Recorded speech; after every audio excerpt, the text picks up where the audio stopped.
আপনার পছন্দের নায়ক ক্যাটাগরিতে সেরা নায়ক কাকে দিবেন আপনি যদি আপনাকে জুরি বোর্ডে দেয়া হয়? সাকিব খান। এবার বাংলাদেশে কাঁপিয়ে গেল মেগাস্টার শাকিব খান তুফানের টিজার। এরই মধ্যে মেরিল প্রথম আলোর পুরস্কার বিতরণ অনুষ্ঠানে শাকিব খান উপস্থিত হননি।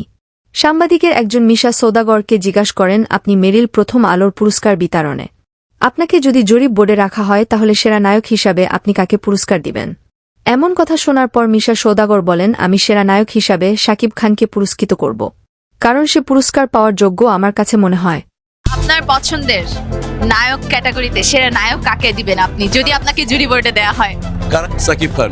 শাকিব খান যত কিছু একা করেছে সিনেমা ইন্ডাস্ট্রিতে সেই রকম অন্য কোনো নায়ক করেননি। সে একাই 2 যুগ ধরে সিনেমা ইন্ডাস্ট্রি ধরে রেখেছে বাংলা বুকে। আজ যদি শাকিব খান না থাকে সিনেমা ইন্ডাস্ট্রিতে, তাহলে বাংলার সিনেমার মরণদশা হবে, সেটা আর না বোঝার বাকি নেই কারোর। বর্তমান দেশি সিনেমার যে অবস্থা, বেহাল অবস্থা। এই বলে মিশা সওদাগর কথা শেষ করেন। তো প্রিয় ভিউয়ার্স, এখন আপনারাই বলেন মিশা সওদাগর কি ঠিক কথা বলেছে কিনা, তা আমাদের কমেন্ট করে জানাতে পারেন।